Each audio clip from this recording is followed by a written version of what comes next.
One. Okay, time to start. Welcome everyone. I hope you are enjoying the conference as much as I do. My name is Mikaël Barbero.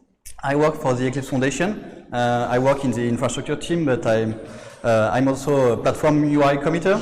And today I would like to share with you some tips and tricks how to debug Java code a bit more effectively. So first thing first, I have a short question for you. Who attended to Sarika talk from yesterday already? Is the debug productive? Be productive with Java debugging? Okay, just a couple of you? Great. Because there are quite some overlap between the two talks, obviously. But for those who attended the talk from yesterday, hopefully you will get some new tricks. Second, good news, hardly no slides. Mostly demos. The slides are mostly for me to not forget to tell you stuff.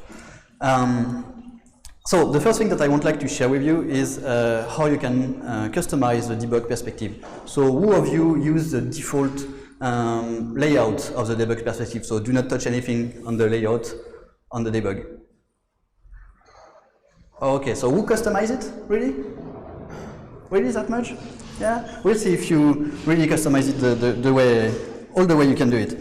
So I will show you how I usually do that for myself, and maybe you will find it easier. So you already know that this layout, but especially on this very small screen, very low resolution, you have very little space to display information. So usually the first thing I do is to remove the outline and then to change a bit the layout to have the debug besides the editor and to have the variables below the debug view and also the breakpoints. So it's a bit easier to read the code and to have the variables and debug stack side by side.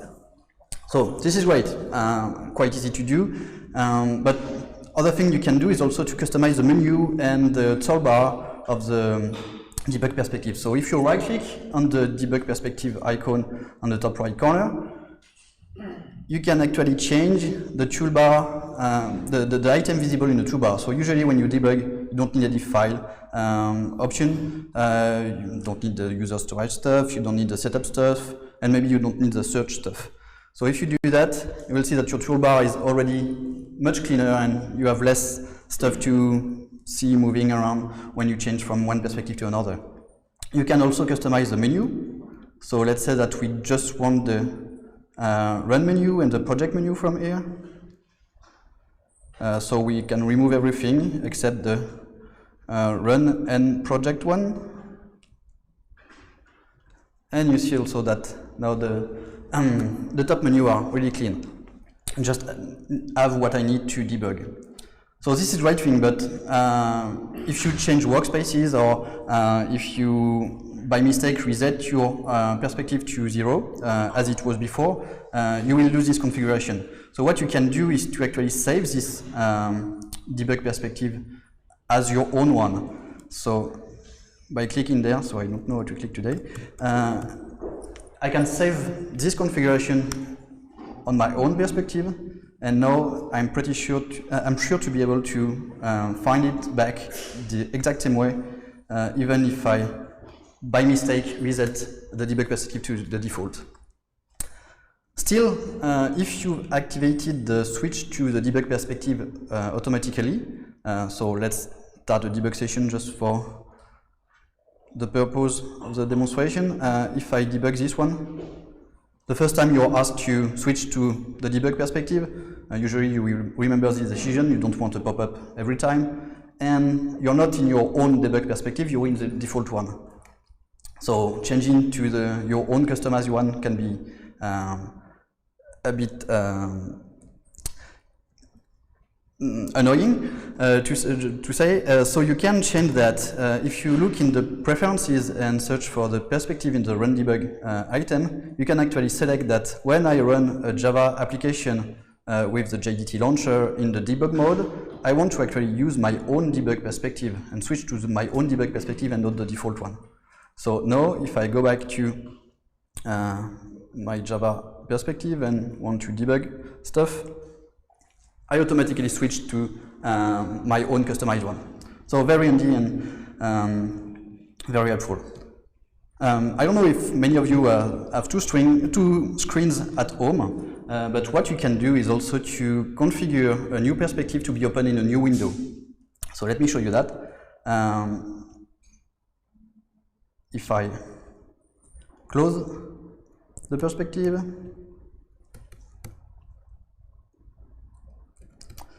and ask to Eclipse to open, when I open a new perspective, I want to open it in a new window every time. Then when I start debugging, oh, of course, I get a new window being open to debug my code. So if you have two screens at home, it's really handy to have your whole code and the Java perspective on one side, on one monitor, and to have the debug perspective on another window on the other screen. Quite helpful. So these are screenshots of some layouts that you can do. Second point that I would like to share with you is watch points. Who know what are watch points in JDT? Even those who attended to Sarika talk yesterday? Come on, it was shown. So watch points basically lets you put breakpoints when you access or modify a field, and lets you put breakpoints when you enter a method or exit a method. Let me show you that, including everything. I have some glitch there, of course, again.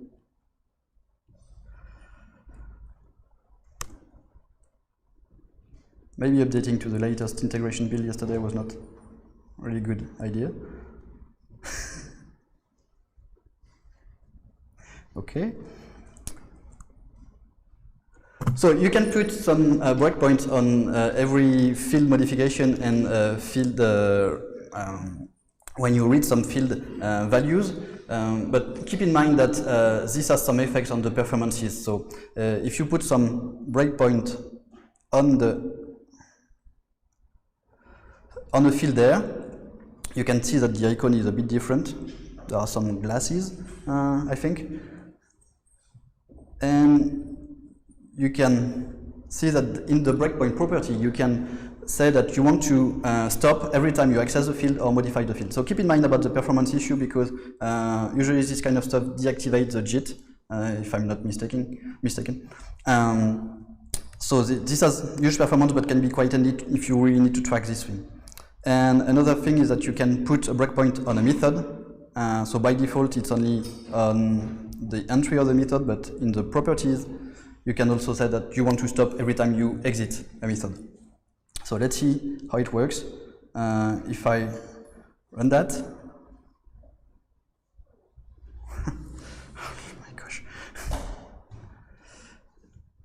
Okay, let me switch back to the same window. And we'll go back to the default, just in case.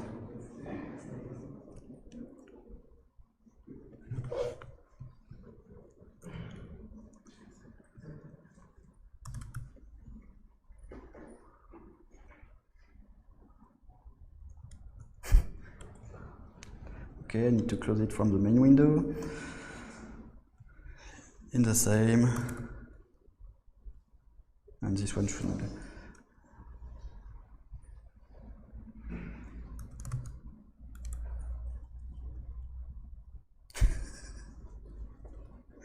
I'm cursed, really.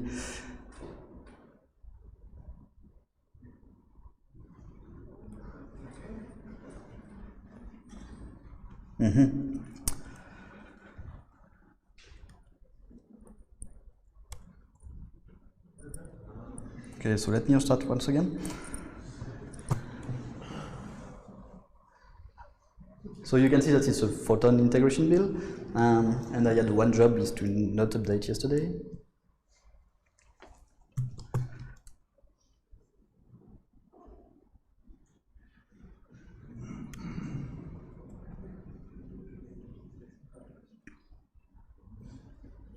Okay, so the first checkpoint is not the one I will. Oh yeah, so, sorry. Let's start again. No, I'm a bit lost. So we have our breakpoints on my field, and you can see that on this line the my field value is actually written. So the debugger is stopped on the modification of the field, and if I continue, the next line is actually reading the field value. So you can see that we are suspending while accessing this field. And if I continue again, I'm still accessing this field. Then I'm eating the entry, the fact that I'm coming into a method, so the next watch point on the entry on my cool method is triggered, and then we are over. So next is exception breakpoint. Who knows what is exception breakpoint? Okay, many more people. So it's quite handy when you want to debug some weird exception that has been triggered and you don't know where exactly, and you want to actually stop on any exception being thrown, whether you catched it or whether it has been uncatched. So here I have a very simple code where it will actually throw a null pointer exception because my field is not initialized, and then I'm trying to access to it. So let's run this thing in debug mode, and I didn't set any breakpoint yet. Sorry. So if I run it, I get this exception, and maybe you know, maybe you don't know, if you click on the exception in the console, you actually trigger the activation of Java breakpoint exception, and you can say whether you want to stop if the exception is only cause or uncause. So let's do that for both, and if I now start it, you can see that I'm suspended because this line will actually trigger an exception. Some little option on this, on the breakpoint exception, you can actually add them from this icon in the breakpoint view. And for instance, if you want to stop on all IO exception, you can of course type that, but you can also say that you want to suspend for all subclasses of this exception. So this little checkbox can be easily forgotten. Some frameworks define a big hierarchy of exception, and sometimes you want to stop for all of them, and this checkbox will help you do that.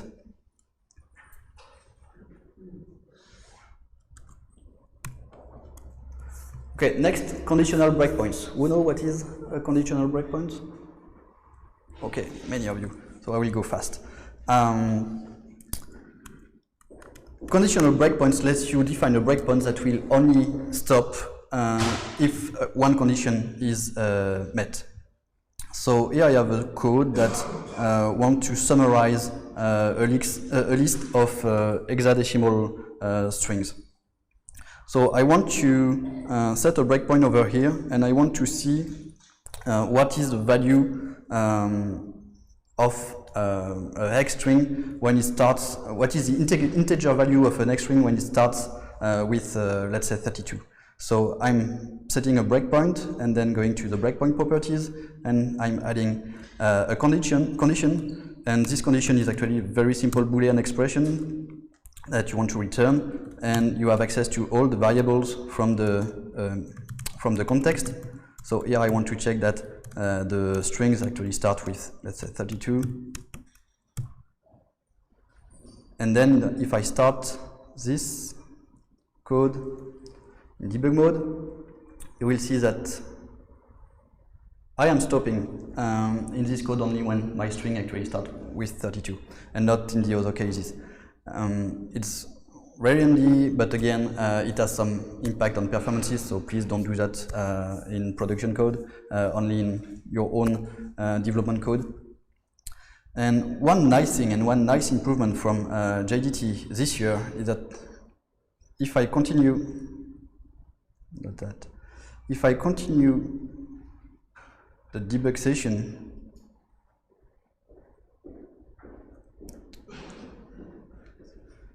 stop this one. If I step over and look at the variable view, you can see a new item that was not there in Neon.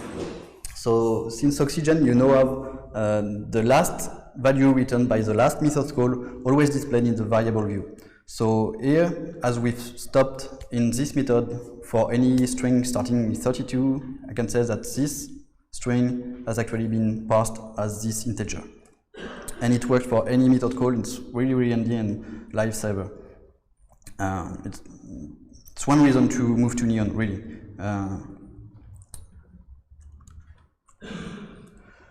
Next, Tracepoint. We know what are Tracepoints? Very few. So it's new in Oxygen as well. So Tracepoints are basically conditional breakpoints. As you've seen, in a conditional breakpoint, you can type any code, and you can, for instance, put some system out statement. So you can put such a thing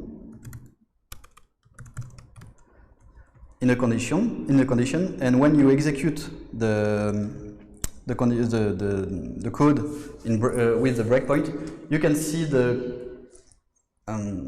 output being written on the console. So you don't have to add anything to your code, you just have to annotate the breakpoint with some system out statement.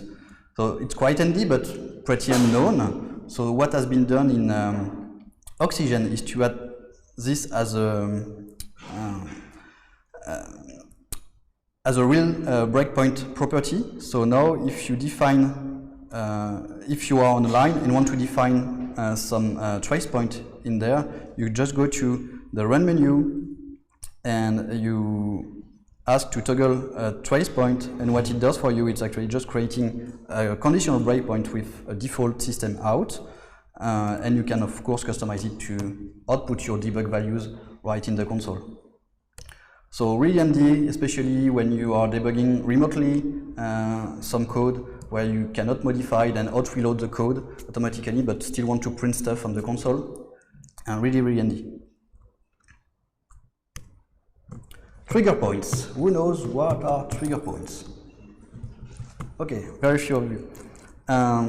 So again, it's something new in Oxygen. Trigger points are breakpoints that will activate other breakpoints. So it's easier to see that on an example. So let's say that we have a quicksort algorithm. This kind of algorithm can be quite hard to debug, and sometimes you only want to stop somewhere in the algorithm until some condition has been met or after some code has been executed.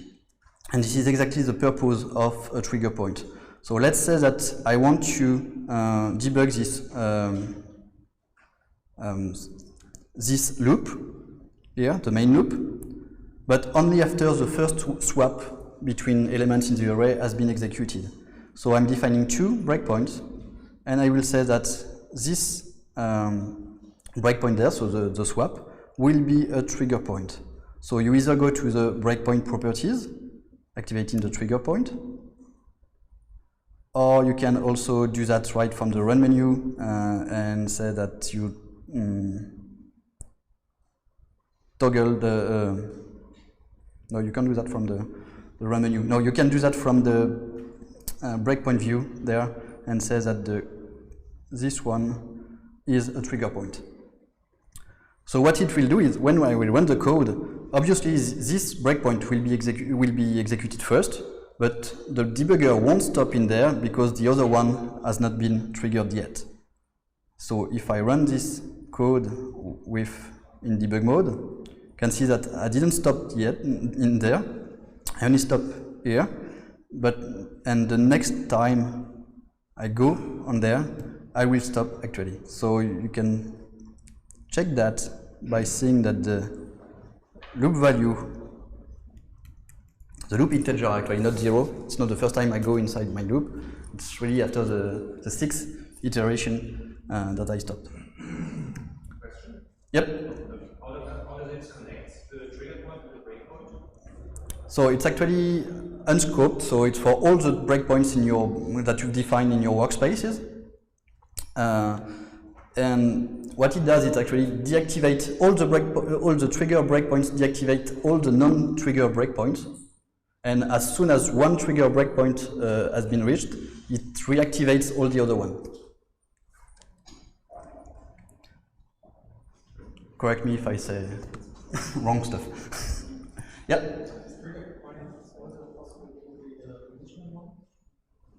Yes. So the question was, is it possible to add some condition to a trigger breakpoint? And yes, it is. Remote debugging. Who know how to remote debug some Java application with JDT? Very few of you. It's really, really handy. So who has already faced this issue where some test failed only in the CI environment but not on your machine? I guess almost everyone. So how do you debug your CI environment? Because it's only there that the issue happens. So to that, Java is really well done, and you can actually add an agent to a JVM to let you connect to debugger to a remote Java virtual machine. So to do that, you just have to add this command line. So you will find it on the web pretty easily. And here I've prepared a very simple application. So it's a string inverter application where you give a string and you just invert all the characters. And so let's say that this application is running on a remote server, and I will start it with the remote debugging mode on.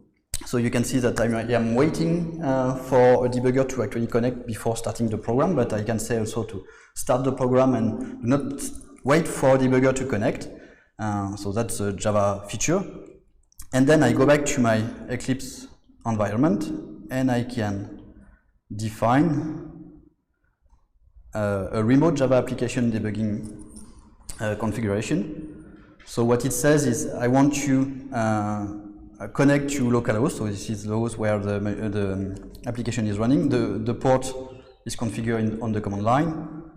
And I need to say, okay, this code actually running on the remote server, the source are in my workspace, and I have to give the project name of the code in my workspace. So if I run it, I didn't define any workspace, so you can see that this application finished. So I will start it again, and in my project now, where the code of the remote application is located, I can put some breakpoint in there, and if I start again this remote debugging mode, so as you can see, it didn't work. The reason is there is no scope for trigger points, and I still have trigger points, and the new run configuration didn't trigger this trigger point, so I have to remove it first. And start again the application, start again the remote debug configuration, and now I stopped into the code of my string inverter. So this is really this instance of the application that I'm debugging with this source code. So not new, it's quite an old feature, but really handy. Sort breakpoints. So again, something new in JDT, in Oxygen. The default order for sorting these breakpoints are alphabetically. So it's handy when you know in which classes you define your breakpoints, but usually you have to think about, okay, I want the workflow, the flow of execution is not in the alphabetical order, and usually you have defined your breakpoints regarding the flow, the execution flow of your code. And now you can actually sort the breakpoints by creation time, meaning that you will find at the top the most recent breakpoint you've defined, and do not have to look at all this code, all this list to find the really proper breakpoint that you want to deactivate or reactivate. So very handy again, this little sort option. So by default it's still by the sort by name, but you can now sort by creation time. Launch group.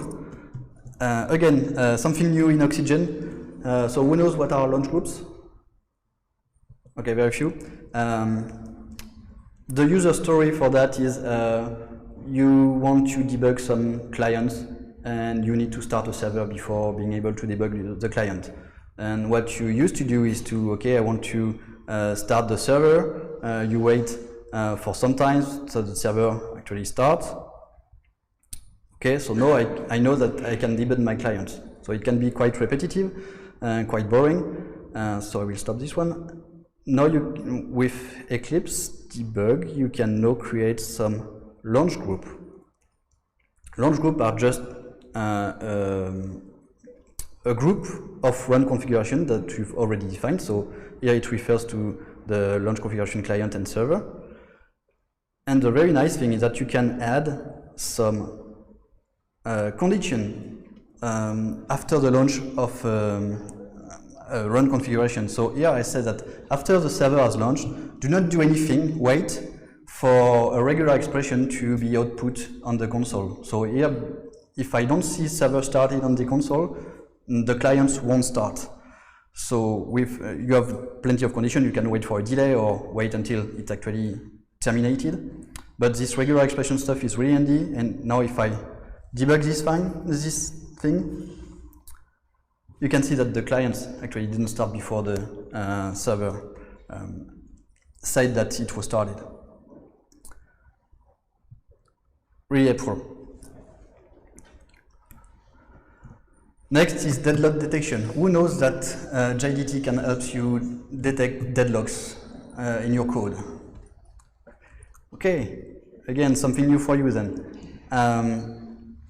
So deadlocks, I've created a very simple deadlock code example. So here I have two runnable, two threads, that one is locking lock A and the second one is locking a lock B, and we try to lock in the other order in each thread, so obviously it will create a deadlock. So if I start that right in debug mode, or in standard mode, you will see that nothing is happening, but it should finish quickly because we are just adding two threads and not doing any wait, so it's potentially a deadlock. So now I will debug that, and I have the same situation where I see those two threads running and my main process. So let's pause this virtual machine, and if I pause this virtual machine, you will see that those two threads are actually in red and suspended, and you can look at which locks they are using and which locks they are waiting for. So you can see that this thread A is owning the object 26, while this thread B is actually waiting for this object 26, and this same way around for the object 25. So this is typically the case for a deadlock. So here you will get an infinite tree between those two locks. So really handy. One thing is that not all JVM supports this kind of deadlock detection, because JDT is just offering some tooling and some UI for what the JVM offers. So if you want to see whether your JVM supports this kind of stuff, you can right-click on the process in the debug view and look at the VM capabilities that you are currently running. So here it's a Oracle build of Java hotspot, and you can have a look at all the features that it supports. So for instance, the hot code replace is supported, and in the general item you will see whether you support deadlock detection or not. So if you don't use common JVM, then this view will help you find why you don't see the deadlocks or not. So next is the inspect and watch expression, but as I'm running out of time, I would like to go quick to something even more interesting. It's the logical structure from JDT. So let's say that we have an interface named user with two implementations, optimized user that use a bitset for storing Boolean properties, and a hash user which use a hash map to store the value of the properties of the object by itself. If I debug this code, so I have a bunch of users, some are using the hash map based and the other using the optimized one with the bitset. If I debug this code and look at the variable,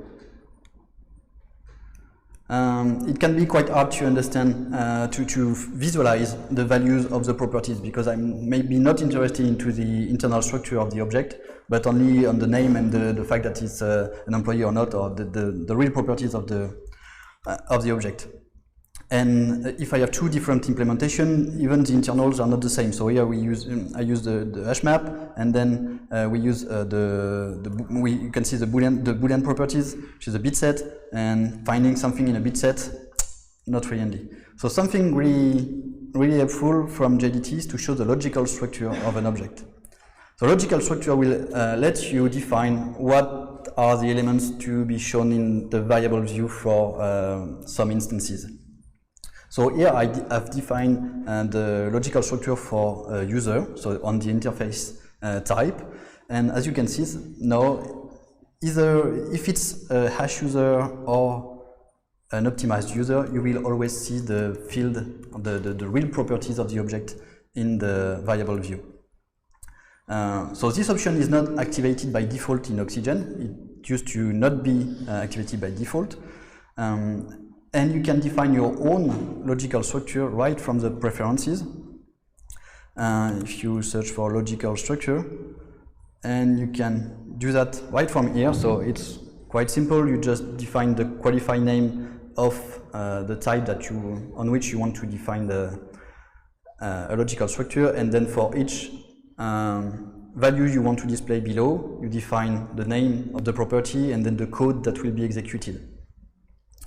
So it's quite easy, and you can do that right from your workspace, but then maybe you want to do that for your whole team. You're not developing alone, and you want to share this kind of enhancement. And what you can do is to define an Eclipse plugin that will provide this logical structure customization to other users. So for that, there is an extension point in JDT to define exactly what we've done in the preference page. So I am defining there a logical structure for a given type. And I'm giving the name of the attribute I want to show in the tree and the code that will be executed. So if I execute that now,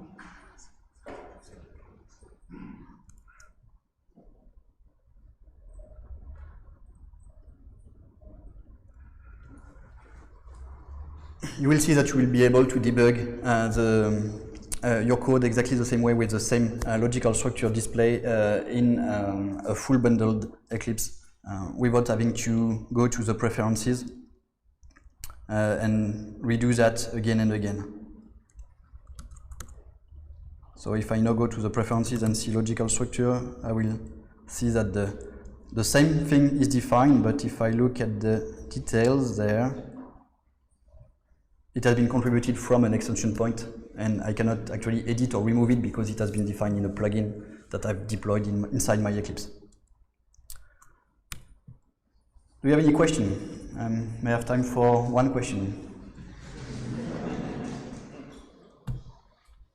Okay, so what you should remember about this tips and tricks list today. So JDT is really an awesome tool. It provides a lot of helpful menus and items to help you debug more easily. and to be more productive. So to discover all of this, I can encourage you to browse the preferences of the debug, JDC debug, to have a look at the menu, and of course to read the doc, because almost everything I've showed you today, it's already in the help menu of Eclipse. So you could have discovered that by yourself. Thank you very much, and if you have more questions, I will be out there.